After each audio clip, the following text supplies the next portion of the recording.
Rainy old day here in Docker River. We're just outside the community, and I thought I'd come out and show you what these roads get like in wet. So it's been raining for the last day and a half, pretty much how it is raining now, so not terribly heavy, but as you can see the water can build up really quickly. Driving the wet roads out here in the desert, dropping your tyre pressure is imperative. Exactly the same as when you're driving in sand. It gives you a larger footprint. A bit counterintuitive, many of you probably already know it, but this is something that I didn't know on a trip to Kalgoorlie once and in very wet, and it made my trip really hard. And that is, the centre of the road here is generally the hardest.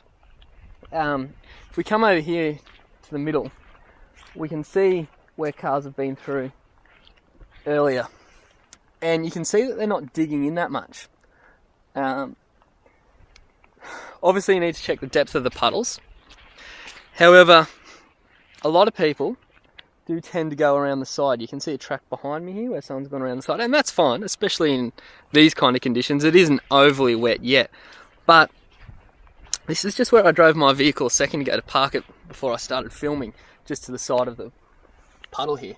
And you can see how deep the car's sinking in. So with much more rain, if you do try and go around the sides of these puddles, you can end up in a lot of trouble. So the best bet to ensuring safe passage through here is to let your tyres down and stick to where you'd normally drive, because that's the most compacted bit. When the grader is, make sure you're locked into four-wheel drive. The back ends can move in this kind of conditions a lot.